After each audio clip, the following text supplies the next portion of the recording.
All right, welcome back. Welcome back. This is part two of this video. In part one, um, I went through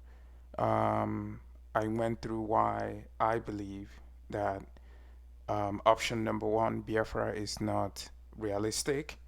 I also talked about why, um, even though I believe it's possible, I also went through why I believe it is going to be extremely difficult, if not impossible, to fix Nigeria.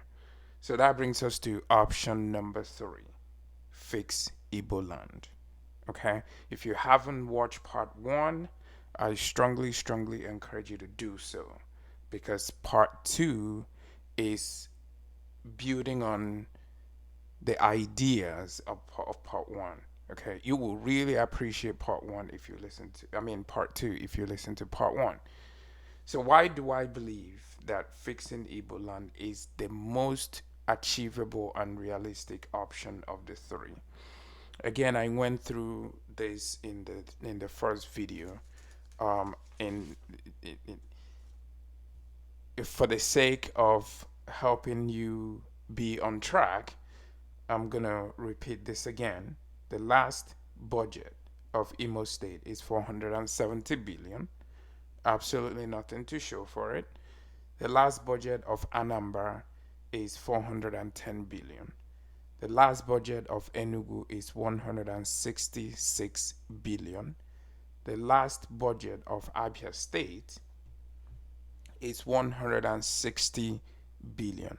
I strongly believe that if this money is properly utilized, we will not even feel the persecution, the marginalization from the federal government. Okay? That's number one. So that makes me believe one, we do have the resources to fix Igbo land. Okay? Some people don't believe so, and that's lying. We do have enormous resources to fix the southeast of Nigeria. And I am someone who believes in going out and asking people and soliciting ideas and opinion, hearing from other people. It's not just what you think, it's also about having the flexibility of mind to engage other people. Some people have made the case, oh, even if Igbo people leave Lagos or Abuja or the north and go back to southeast, how would their businesses thrive? There are no seaports. Again, if we truly want to develop the southeastern part of Nigeria, we do have the resources. At every party you go to, at every event you go to, guess the people who splash the most amount of money? Igbo people. We know ourselves. Anytime you go online or any event, the people who throw money as if there is no tomorrow, Igbo people. So, question for you, where is that money coming from? Why can't that money be used in developing seaports in the southeast? Why can't our governors, through the pressure of our people, go and sign a contract with foreign governments and say, I want you, China, or any country, come and build an international seaport and run it for a specific period of time. After that, you go back. Let's just assume we don't have the money right now. Let's just believe we don't have the money, which we know we do. But lest, for in the interest of giving the other side the benefit of the doubt, let's just pretend for a second we don't have the money. Why can't we go and tell foreign government or private companies, come and develop this particular seaport that will enable our businesses to thrive, instead of receiving our goods and services from other states, let it come directly into Igbo land. You run it for a specific period of time, you recoup back your money, and it becomes ours. That's the same thing Nigeria does. That's the same thing every African country does. All the major investments in Africa are run by foreign companies. And they have a contract with African countries. Why can't that be done in Igbo land? We don't want to. We don't want to. We're busy making excuses. We're busy blaming everybody for our collective failure. That's why it has not been done. I was listening to the president of Ohanese the other day saying that, oh, Igbos are not going anywhere. If you are an Igbo man in Lagos, you should stay there. Listen, my brothers and sisters. There's one thing I've learned in this life. There's something that somebody will say to you and they package it very well. It sounds so sweet, so beautiful. But when you unwrap what they're saying, it makes absolutely no sense. No sense. How do I mean? If Nigeria was United States of America, then I agree with him. You can move to California. You can go to New York. You can go to Chicago. You can go to Pennsylvania. Establish businesses. Stay there. They have the law. They have the enforcement. Nobody's going to come and burn your business or destroy your properties worth millions and millions. The reason that advice does not make any sense is that Nigeria has no law, let alone enforcement. So anybody telling you, oh, you stay in Lagos, or you stay in Abuja because you're one Nigeria, that person is living in cuckoo land. What they don't want to do is take ownership and responsibility of the fact that nothing is happening in Southeast. The land is barren. If I were him, I would look for how to get investments back home, so that there will be no need for you and I to go to far north and far south to make ends meet. That's what he should be talking about. But of course, he wants to sound like a tough man. Oh, even if they kill you in the north, stay there. It's your country. It's one Nigeria. He has no clue what he's talking about.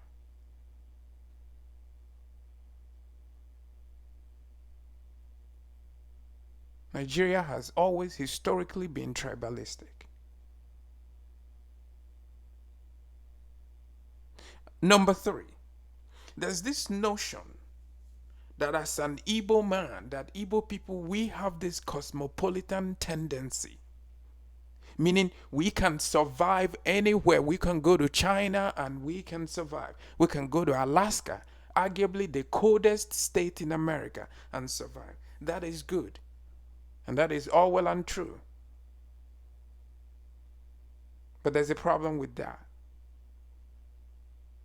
Even if you like, go to California and become the president. As long as your home is barren, I could care less.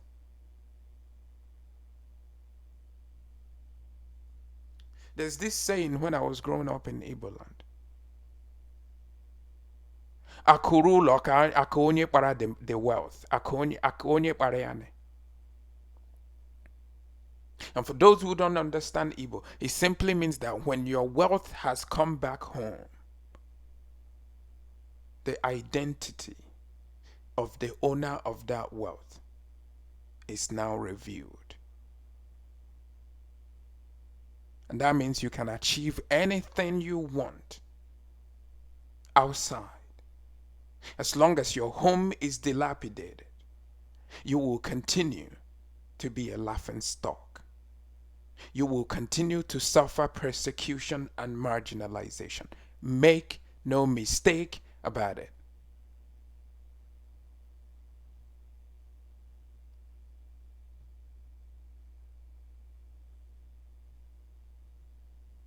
So I strongly believe that the most achievable option within the realm of reality is for an Igbo man to say to himself, if we pass as a budget 470 billion, we better be asking question, where the hell is that money?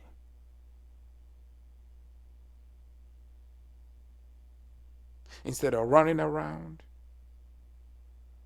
and simply focusing on the suffering and persecution we are receiving from the federal government. I'm not saying we shouldn't talk about it.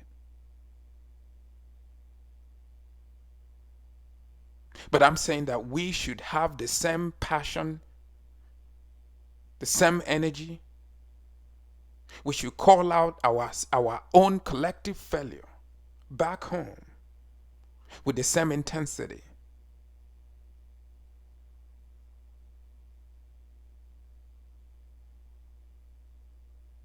But what you see over the years, year in, year out, is that you will go to Kaduna, your business will be destroyed. You build again. You will go to Lagos, your business will be destroyed. You still stay there and continue to build. We are very good at building other people's places.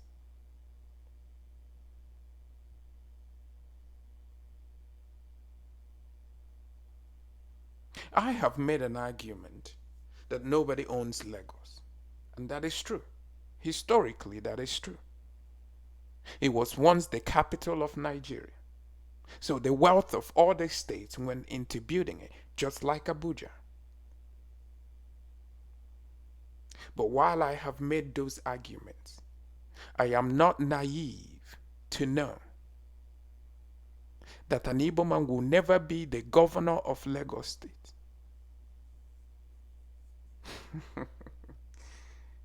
Truth is very painful.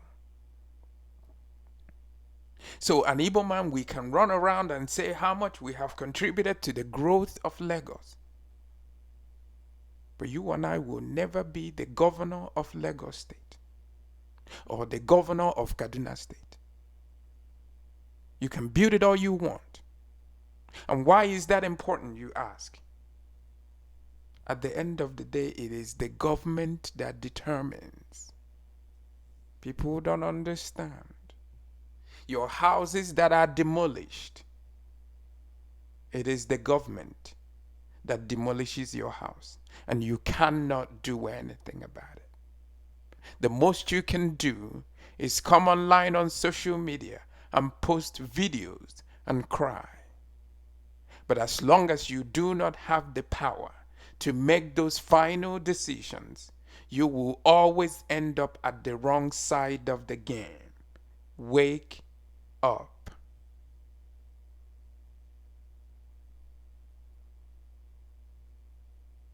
So you can answer E-money in Lagos all you want, or W money all you want. Any day the government of Lagos decides to take your property, they will do so. And you ain't gonna do nothing, absolutely nothing about it. But you know what they will not do? They will not come and take your home in the southeast.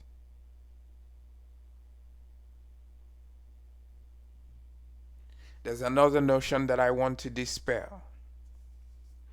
Someone once said, oh, there's no population. Lagos is populated. It is strategically positioned. It has seaports. Yes. Nobody is going to deny the advantages a state like Lagos enjoys. And that is part of why a state like Lagos is succeeding. We know that. We're not going to deny that. But I'll give you an example. The second smallest state in the United States of America is Delaware. It does not have all the luxuries. It doesn't have the number. It doesn't have all those things that places like California has, or places like New York. Lagos is like California or New York. Delaware is like Imo State. But guess what? Delaware is succeeding. They are doing well. Their people are gainfully employed. They did not wait until their size becomes the size of California. California is good enough to be a country. It has more money than some countries in Africa. What did Delaware do? They decided, and they realized that they don't have the advantages that other big states have. What did they do? They said, if you're going to be a business in Delaware, we're going to give you tax exemption. That's what they did. They realized they are not the center of tourism. They're not Florida. They're not San Francisco. But they said, if you want to run a business, we are going to give you what is called a tax exemption. And that is why today, one of the biggest employers of Americans is headquartered in Delaware, Amazon. Do you want to know how many branches of Amazon is in Delaware? There are 5 of them. It is one of the biggest employers of labor in America. They are in Delaware, the second smallest state in all the 50 states of America. So Imo State should stop giving excuses.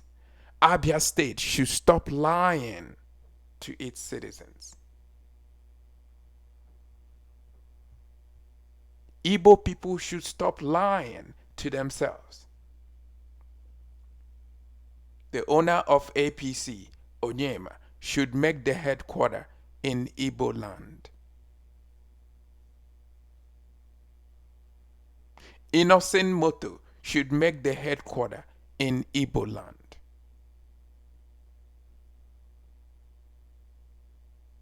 All the businesses of Igbo people thriving in Lagos should be headquartered in Igbo land.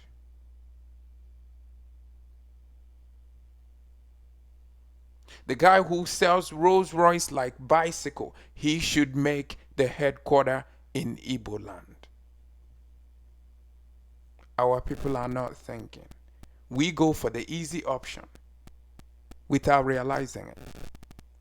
When you do that, when you make those businesses to be headquartered in Igbo land, it forces other people to come to Igbo land. They will not do that. The one where the market is already established. That is why they run to Lagos. Let's say the truth, my brothers and sisters. Or if I go to Lagos, I will sell to 25 million people. That is why they run up there. But they don't know that you can attract those 25 million people to Imo State.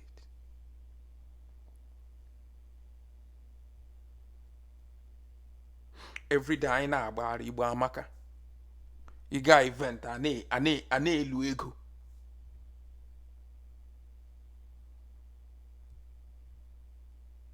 Igbo amaka. Who that want help? Who that want help?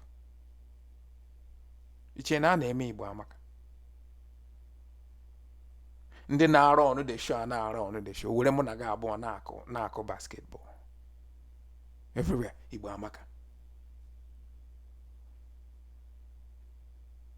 In the grand scheme of things, anya na-akpa agwa ka nwa boy. That's what we are. In the grand scheme of Nigerian show, I baga errand house boy.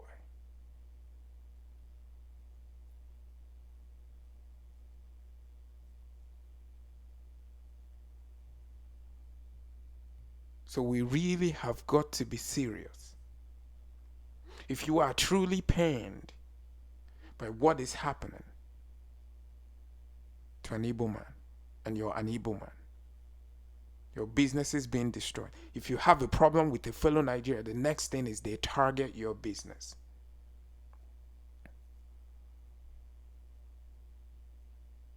I was online the other day. Someone told me, oh, Igbo people should go. They always make trouble. I was like, really? Tell me one tribe in Nigeria that doesn't make trouble. I was telling someone the other day, the funny thing is people will recreate the truth and create their own alternative reality. The people who have siphoned the biggest money in Nigeria, they're not Igbos.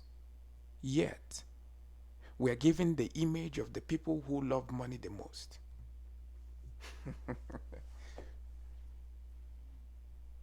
The people who have stolen Nigeria to bankruptcy the most, they're not Igbos. Yet, we are given the image of the people who love money the most. What an irony of life.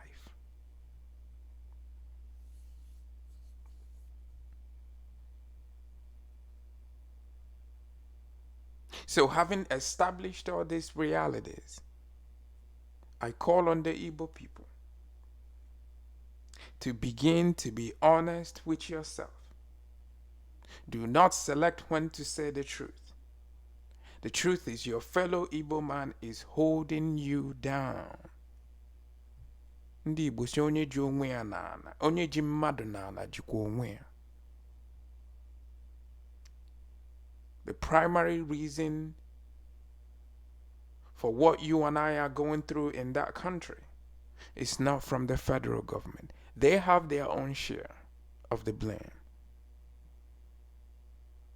But the primary reason, and I learned this many years ago, until the day any human being looks in the mirror and say, I am the primary reason for my own failure, that individual will never ever be successful.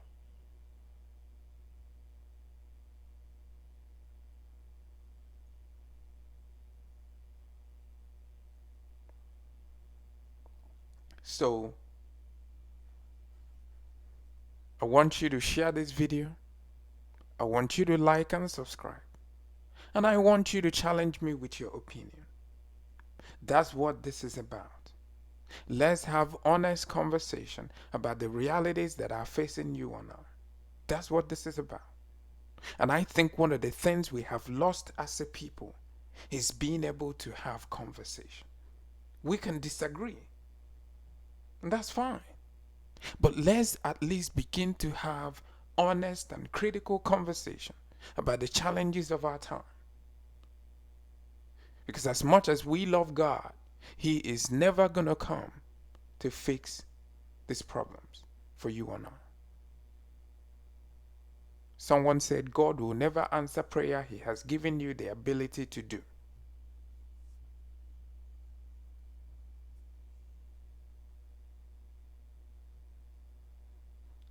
So in conclusion, it is all well and good for you and I to go anywhere and survive. It is a good thing to have. But we cannot continue to deceive ourselves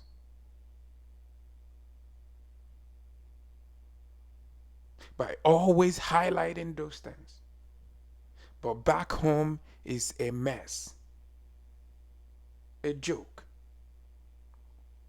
Almost, if you come to Imo State, almost every family has a professor. Yet, we cannot pause and say, what is going on? Explain to me how you pass a budget of 470 billion, yet nothing to show for it. That alone should anger everyone. But no, you will not hear such conversation. All you will hear is federal character appointment. Appointment does not change the life of any people. I will say it again. Government appointment does not change the lives of any people. In fact, there's something people have not noticed.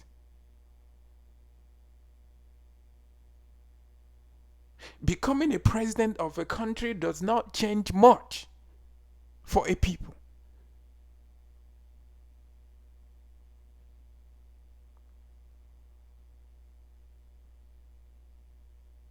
Look at the states that have produced presidents in Nigeria. How are they? How beautiful and amazing are those states? I mean, Buhari just came from Castena. Come on. Come on, please. Come on.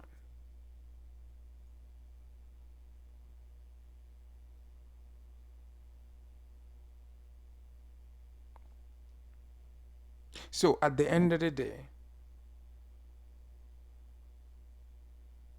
let's begin to question those things that we believe in ourselves. I respect Igbo people. I'm one of them. But I think there are lies we have fed ourselves over the years. For example, we can thrive anywhere. I don't care if you can thrive in the cave, but you're not thriving at home. Everywhere you go, Igbo Amaka. Igbo Amaka. Where? Igbo Amaka outside. Our homes are a joke. No businesses. None of that. Everywhere you keep parading Igbo Amaka.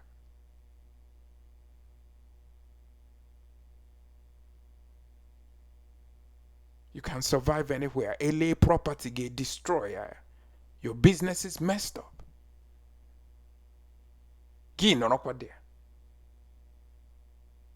What are you proving? You're the most resilient human being.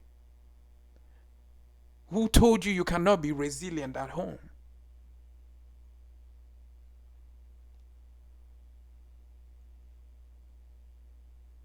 And then you keep lying to yourself, one Nigeria. The president of Ohanese, Apatagwa, Ogwabagi, anywhere you are, stay there. How convenient. Muria will go back and say, how can we make our place the envy of the whole universe? So that our people will not continue to go through this. That's what he should be doing. But no.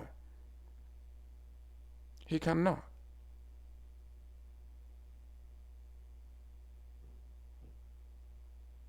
So let's wake up, my dear brothers and sisters.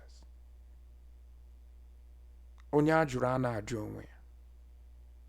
can rise up. The Bible says God can give you beauty in your ashes. Whether you like it or not. You can never be accepted in any time, anywhere, any place. Completely, you can never be accepted.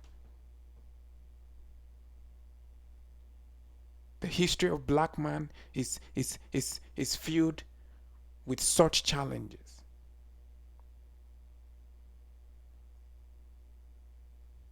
Every human being has a disadvantage they have to overcome.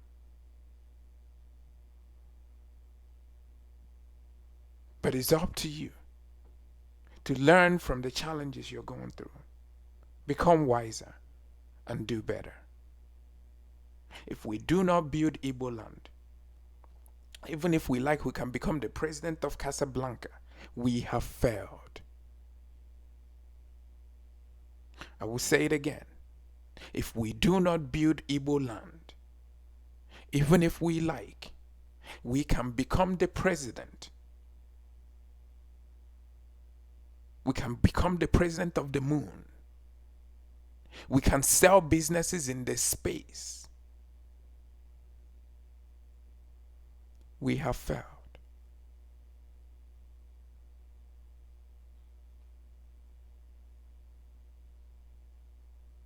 Thank you for listening. Thank you for sharing. Thank you for liking. Thank you for subscribing. Leave your comment.